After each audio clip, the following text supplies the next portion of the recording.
Hey guys, it's Miss Landry, and we are going to review the structure of DNA in this video. So let's jump right in. The three learning objectives for this video is, first of all, you have to be able to describe the structure of DNA and RNA. That's the first one that you see here. Secondly, you need to be able to understand what is meant by anti-parallel and complementary in terms of the DNA structure.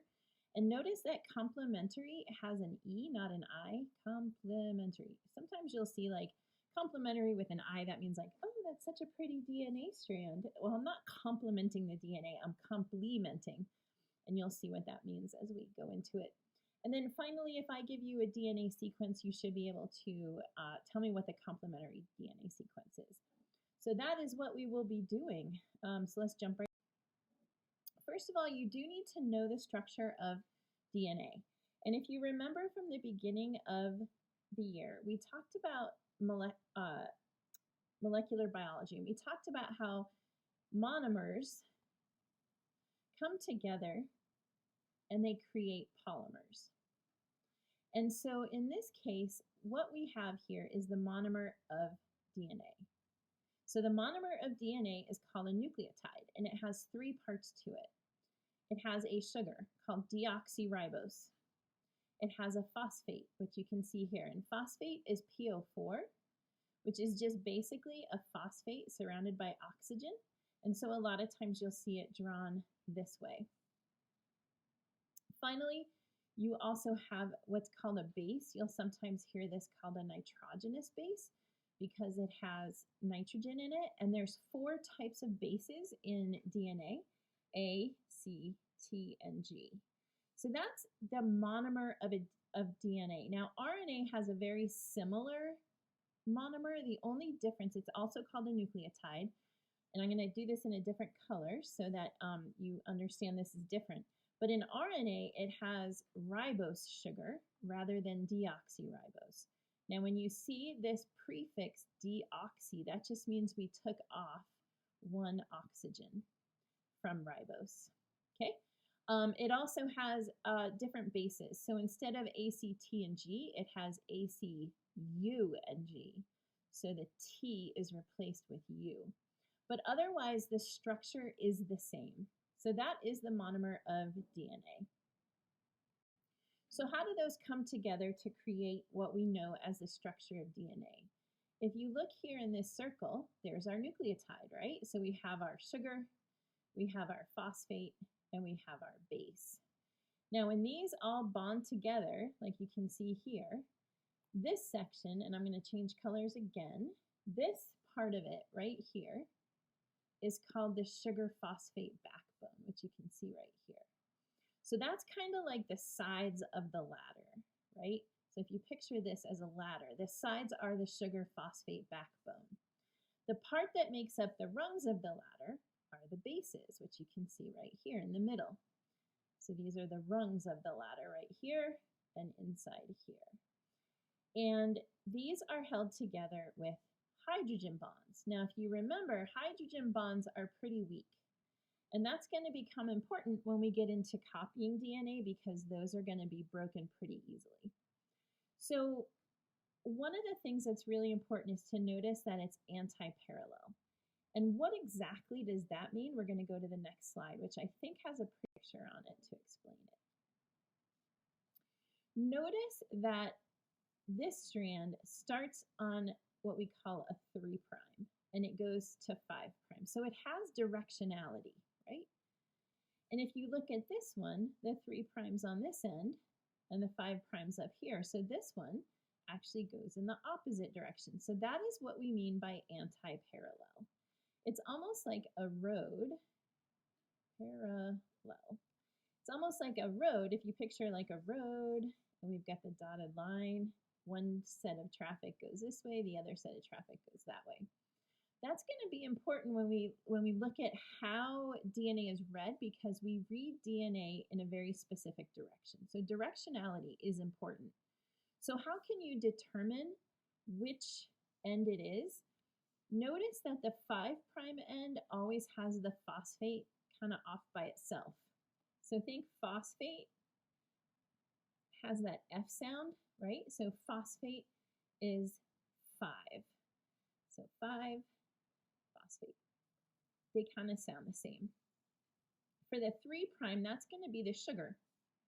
So if you notice the little house, that's that 5-carbon sugar. When that's all by itself, that's going and not bonded to something on the end, that is your 3'. Now the way I remember this is the dentist wants you to eat less sugar. Get it? So less would be the 3. 3 is less than 5. So that's kind of how I remember it.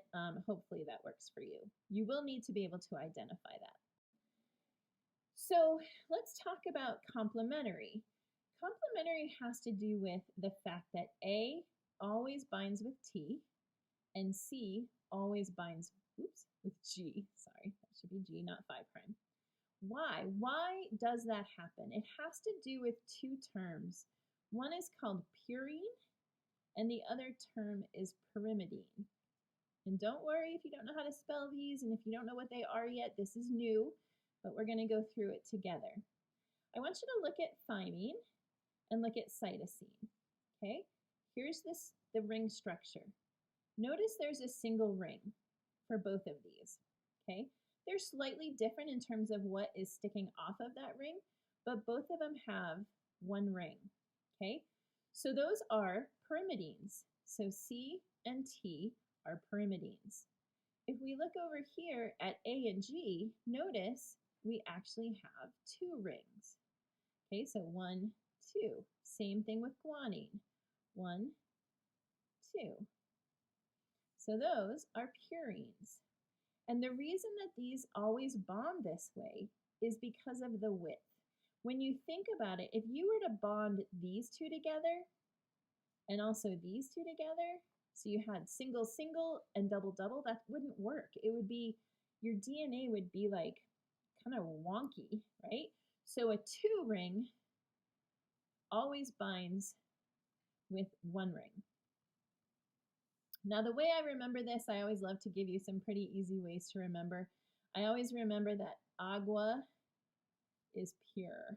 I don't know why, that just helps me. Pure agua, pure water. Here, uracil is also a pyrimidine.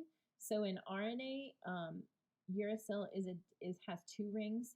A single ring like cytosine and thymine. So I always think cut the pyramid, like cut the top of the pyramid, because pyrimidine makes me think of a pyramid. I don't know if that helps you or not, but that's how I remember it. So the reason that A always binds with T and C always binds with G is because the width of the DNA needs to remain constant. So let's talk about Chargaff's rule. This kind of goes along with what we just talked about. Chargaff is a scientist that figured out that because of those bonding rules, right, that a purine always binds with a pyrimidine, we always know that C plus T is always going to equal A plus G.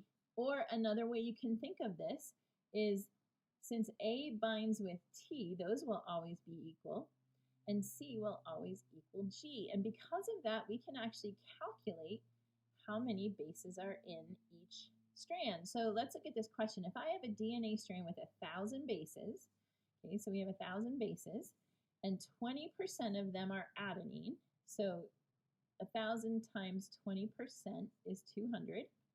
I have 200 A's. What percent will be guanine? Okay, I don't even have to do this part. I just know 20%. 20% are A. I know that A always equals T, so I know that I'll also have 20% T. So that makes up how much? That makes up a total of 40%.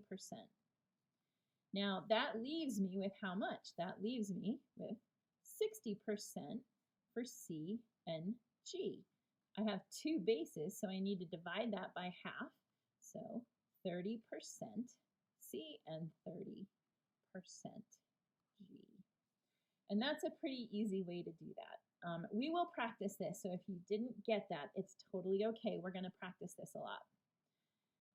And finally, RNA is our last thing we're going to talk about, and we'll go into RNA in a little bit more detail as we go into transcription and translation. The biggest differences are it's single-stranded instead of double-stranded.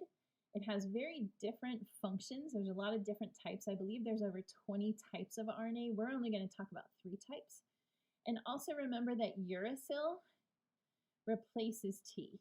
It replaces thymine.